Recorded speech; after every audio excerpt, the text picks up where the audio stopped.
전국을 움직이는 보이지 않는 손이었던 국가정보원 국정원이 이른바 댓글 사건, NLL 대화록 유출 사건, 그리고 최근의 간첩 사건 등으로 보이는 손이 돼버렸습니다. 낱낱이 드러난 국정원의 손은 온갖 조작으로 추악했습니다. 국민TV가 개국을 맞아 기획한 국민특검, 오늘은 제2회 조작의 진실 하편입니다. 국회 정보위 야당 간사인 새정치민주연합 정청래 의원과 민주사회를 위한 변호사 모임 민변의 양승봉 변호사를 국민특별검사로 모시고 서울시 공무원 간첩 사건 그 추악한 진실을 파헤쳐 보겠습니다. 네, 정 의원님 반갑습니다. 네, 안녕하십니까. 정청래입니다. 네, 그리고 양승봉 변호사님도 함께해 주셨습니다. 고맙습니다. 반갑습니다. 네. 네, 먼저 국정원이 만들고 검찰이 간첩의 증거로 법원에 제출한 조작 문건 3건을 구체적으로 들여다보겠습니다. 검찰도 조작을 뒤늦게 인정하고 최근 증거를 철회한 문건들입니다. 정 의원님. 네. 먼저 정 의원님께서 조작 문건 3종 세트 어떤 부분이 위조인지 설명을 해주시기 바랍니다.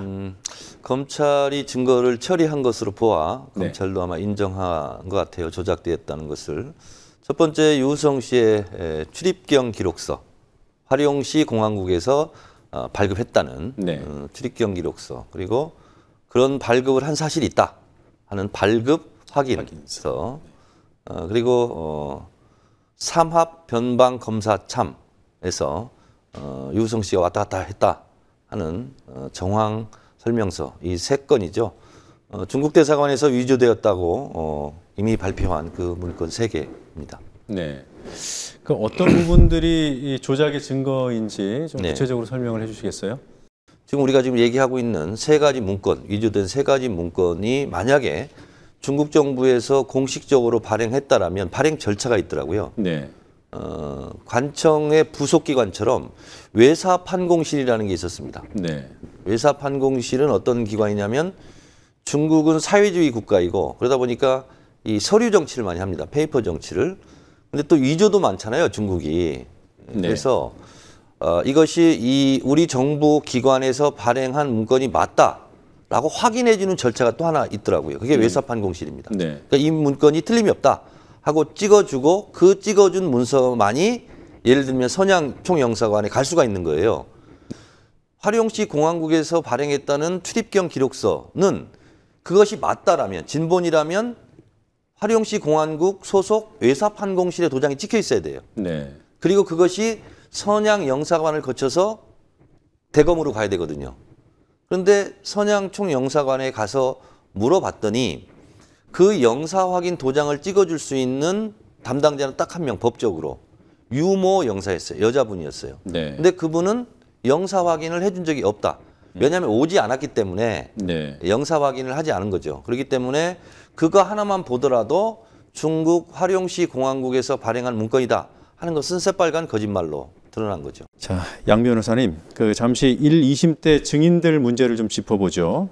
1, 2심에서 어떤 사람들이 증인으로 나왔습니까? 크게 이제 검찰 측에서는 탈북자 7분이 나오셨고, 그다음에 국정원 수사관 5명이 나왔습니다. 검찰이 조작 문건들 증거 처리할 때 증인도 철회를 했더군요. 그 사람은 누군지요? 임모 씨라고 조선족입니다. 지안시에서 변방검사참에서 근무했던 임모 씨고, 그분이 증언할 내용은 이번에 위조된 문건 삼합 변방검사참에서 발행했다는 상황 설명서에 대해서 그대로 진술해 줄 분이었거든요. 그래서 예를 들면은 통행증을 가지고 갑종 을종인데 을종 통행증을 가지고도 여러 번 왔다 갔다 할 수 있다. 그다음에 저희들이 낸 기록, 출입국 기록에서 출, 입, 입이 계속 2번이나 생성돼 있잖아요. 그런 식의 오류는 생길 수 없다. 이 2가지를 진술서를 써서 냈습니다. 진술서 써서 냈고 그걸 증언해 주실 분이었거든요. 근데 그분이 이제 철회가 됐는데 그것보다 더 중요한 게 뭐냐면 그분이 획득되는 그 진술이 획득되는 과정입니다. 그분이 지금 김모 씨라 해서 초등학교 선생님이었던 그분이 찾아오셔가지고 국정원 직원 같이 찾아왔습니다. 찾아와서 내가 변방검사참에서 근무를 해봤으니 출입국 기록을 잘 알지 않느냐, 이러이러한 상황이 필요하니까 진술서를 써달라 이렇게 이제 부탁을 했고, 이틀 뒤에 국정원 직원들이 그 진술서가 작성된 채로 가져옵니다. 입맛에 맞는 그 문구가 작성된 게 가져옵니다. 그리고 그대로 뺏기게 합니다. 그래서 이게 내가 아는 사실과 다른데 이걸 왜 내가 써야 되냐. 그러니까 선생님이 부탁을 했습니다. 이렇게 좀 써달라. 네. 그래서 자기는 자기 진위와 다르게 그 진술서를 써서 제출을 했고 본인은 이 사건 재판에서 증인으로 신청된 줄도 몰라요. 네. 이 진술서만 써주면 자기가 할 일이 다 끝나는 줄 알고 약간 진위와 다르지만은 그런 진술서를 써준 겁니다. 근데 자기가 나중에 증인으로 신청이 됐다 이런 걸 알고는 약간 놀라더라고요, 오히려. 그래서 국정원에서 수사를 할 때 어떻게 자기들의 의도에 맞는 그 진술을 확보하는지가 임시를 통해서도 드러났고 결국 증인으로 신청은 돼 있지만 본인도 모르는 그런 좀 우스꽝스러운 상황이 발생했고 그게 이제 다 드러나니까 이번에 검찰에서는 처리를 했습니다. 네. 그러니까 임모 씨가 지금 국내에 들어와 있어요? 들어와 있습니다. 네. 그러니까 전직 중국 공무원이었던 거군요. 지안시에서 조선족 출신이고요. 지안시에서 공무원을 약간 하신 분이고 공무원 그만두신 지는 2006년도에 그만뒀기 때문에 네. 상당히 오래 전에 그만두신 분이죠. 네. 근데 본인이 이 동의하지 못하는 진술서를 국정원이 내민 대로 서명을 해서 냈단 말이에요? 썼습니다. 이미 작성되어 있는 진술서를 네. 그대로 뺏겨 쓴 겁니다. 뺏겨 쓰고 자기 이제 도장을 찍고 제출했던 거죠. 그걸 국정원이 인정합니까? 국정원은 인정 안 하고 있지만 그분 자체가 이미 인정을 했고 그분도 진상수사팀에 가서 진술을 하고 왔습니다. 그리고 네. 방금 들으신 말씀대로 그 사실을 낱낱이 밝히고 왔다고 밝혔습니다. 네, 그렇군요. 정 의원님 보시기에 검찰과 국정원은 어떤 관계라고 보십니까? 검찰이 혹시 국정원이 내민 조작된 증거에 속은 겁니까? 저희가 국정원을 방문했을 때는 검찰이 압수수색까지 한 그 다음 날이에요. 그러면 국정원에 혐의가 있다는 것을 검찰도 인지하고 수사에 들어간 상태 아닙니까? 네. 그리고 박근혜 대통령 유감 표명도 하고 뭐 이런 상황인데 국정원은 전면 부인하고 있어요. 위조되지 않았다. 우리 협조자들이 진본을 가져왔다고 생각한다. 계속 전면 부인하고 있어요. 그러면 이 상황에서 상식적으로 납득이 안 가잖아요. 위조가 됐을 수도 있습니다. 저희가 한번 조사해 보겠습니다. 이 말이 정답일 텐데 전면 부인해요. 네. 그래서 저는 왜 국정원에서 이렇게 전면 부인할까? 그것은 사전 인지하지 않았다 하는 것에 대한 알리바이를 맞추는 거다. 다시 말해서 검찰이 국정원 직원의 수사를 할 때 위조됐다라는 것도 밝혀내야 되지만 사전에 인지한 상태에서 조작을 했고 기획을 했다 네. 하는 것을 밝혀내야 국가보안법상 위조 날조죄를 적용할 수 있거든요. 국가보안법 12조. 그러면 이것은 7년 이상의 징역, 사형 또는 무기에 처할 수 있어요. 근데 그것을 빠져나가기 위한 출구 전략이 아니겠느냐. 그렇기 때문에 몰랐다 계속 말하다가 결국은 우리 국정원도 속았다. 이런 수순으로 가기 위해서 전면 부인하는 거다. 근데 저는 검찰이 압수수색을 대공수사국장실에 들어가지 않은 것을 비춰봤을 때 이것은 짜고 치는 고스톱, 짜고 치는 출구 전략이지 않겠는가 하고 저는 강하게 의심하고 있습니다. 네, 정 의원께서 이 말씀하시면서 모두의 이것은 나의 추측이고 주장이다라는 말씀하셨는데 네. 그 당시 압수수색 때 대공수사국장실에 들어가지 않은 것은 사실입니까? 아니면 그거 역시도 추측입니까? 그거는 대공수사국장 입으로 확인했습니다. 3번 확인했습니다. 네. 그러니까 처음에는 제가 막 다른 질문했어요. 막 이렇게 성동격서식으로. 처음부터 가가지고 대공수사국장실 들어왔습니까? 안 들어왔습니까? 이렇게 물어보면 확인해 줄 수 없습니다. 이게 정답이거든요. 근데 다른 거 막 질문하다가 그런데 말이에요. 어제 대공수사국장실 들어왔어요? 안 들어왔어요? 했더니 왜 들어와요? 이렇게 됐어요. 네. 그러니까 그 말을 번복할 수 없는 상태로 한 번 또 확인했어요. 다른 말 뚝 하다가 아까 안 들어왔다 한 거 맞죠? 예, 맞습니다. 그리고 나서 3번째는 제가 정색을 하면서 대공수사국장실을 압수수색 당하지 않았다라고 2번 얘기한 것이 맞죠? 라고 얘기하니까 그때는 이제 부인할 수가 없잖아요. 네, 안 들어왔습니다. 이렇게 된 거예요. 네. 대공수사국은 압수수색을 했고 그러니까 대공수사국을 어디를 압수수색했는지는 별로 중요하지 않아요. 제가 봤을 때. 네. 대공수사국장실을 들어가지 않으면요, 그건 안 한 겁니다. 그리고 본인들 입으로 확인해 준 게 뭐냐면 들어오지 않고 뭘 갖다 달라, 자료를 제출하라 라고 요구를 하면 그걸 그냥 가져왔다는 거예요. 예. 그러니까 제가 봤을 때 그런 강제 압수수색이 어디 있어요. 압수수색이라 하면 강제잖아요. 그리고 예측 못한 상태에서 가 쓸어 갖고 나오는 거 아닙니까? 자료를. 컴퓨터도 가져오고. 근데 미리 가겠다고 얘기하고 네. 국정원장한테 허락 받고 들어와라. 그리고 대공수사국장실을 들어가지 않은 상태에서 이러이런 자료 갖고 와라. 그럼 여기 있습니다. 갖다 주고. 그게 제대로 압수수색이 됐겠습니까? 국정원과 검찰이 어쩜 이리도 허술할 수 있는 겁니까? 제가 봤을 때는요. 네. 이것을 이렇게 허술하게 이렇게 증거를 제출하고 국정원이 무능한 거 아니냐. 뭐 예를 들면 이렇게 일각에서 말하기도 하는데 저는 그렇게 생각하지 않습니다. 왜냐하면 이 유성 씨 간첩 이 조작 사건은 철저하게 기획되고 만들어진 거죠. 근데 국정원이 예상 못한 몇 가지 지점이 있습니다. 유성 씨가 여권을 갖고 있을 거라는 생각을 못한 것 같아요. 국정원이 나름대로 조작 문건 보면 정본같이 진본같이 치밀하게 한 거예요. 허술한 게 아니었습니다. 근데 그것이 들통이 난 거죠. 왜 들통이 났느냐. 가족들이 가서 우리나라 주민등록 등본 초본 띄듯이 그 자료를 뗄 수가 있었던 거죠. 예. 그리고 예를 들어서 출입을 출입으로 바꿨을지라도 유성 씨 여권에는 출입만 돼 있거든요. 그러니까 우리가 여권 갖고 가면 여권은 도장을 찍어주지 않습니까? 오프라인에서. 그것을 출입 이렇게 될 수는 없는 거죠. 그냥 출입만 된 거죠. 그러니까 네. 오류 출입이 오류 그 이제 중국의 컴퓨터 매사 시스템이라고 그러더라고요. 매화 매자를 써가지고 그 오류가 나면 그렇게 난다는 거 아닙니까? 국정원이 간과를 했다. 저는 그래서 유성 씨가요, 진짜 운 좋은 사나이다 이런 생각을 합니다.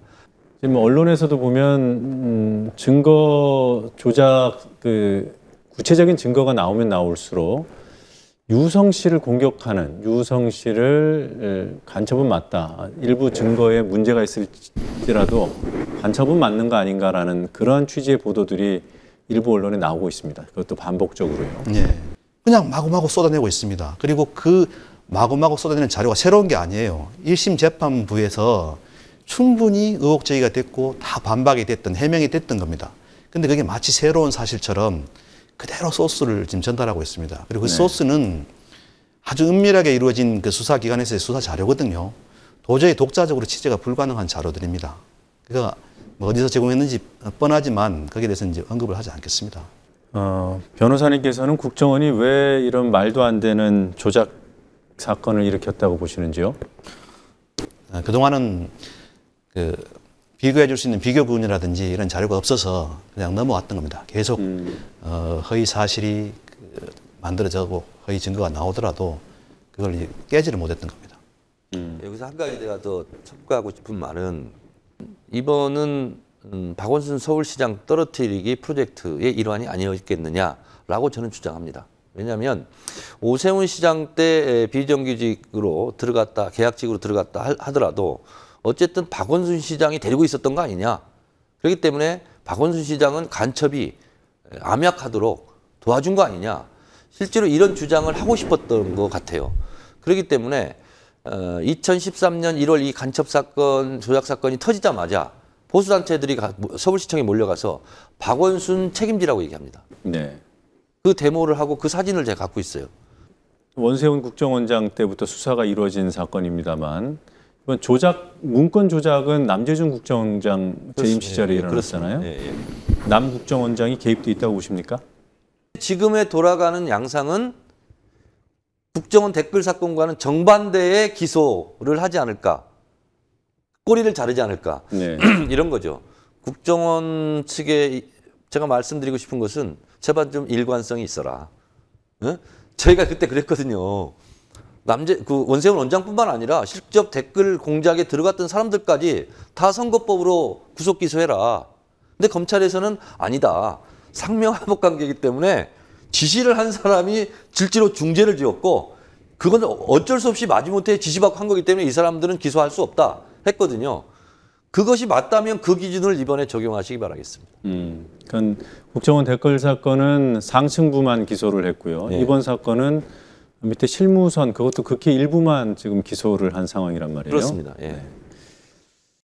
그래요. 근데 제가 알고 있기로는 국정원은 사소한 건도 타 국정원장이 알고 있고 보고받고 지시해야 되는 그런 조직입니다. 이번 그 문건 3개가 위조된 것으로 대해서 특별히 됐었는데 실질은 공소 제기부터 그다음에 이제 수사 단계부터 이 사건은 철저하게 인위적으로 만들어진 사건입니다. 그거는 네. 이제 추후 나중에 이제 백서라든지 이런 거 발급 통해서 저희들 충분히 증명할 자신이 있고요.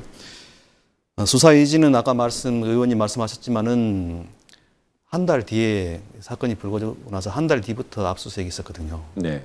거기에서 이미 이제 다 수사 의지가 다 드러났다 보입니다. 밀행성, 신속성 이게 제일 중요한데 한 달이나 여유 줬으면 아마 증거 다 폐기했을 거예요.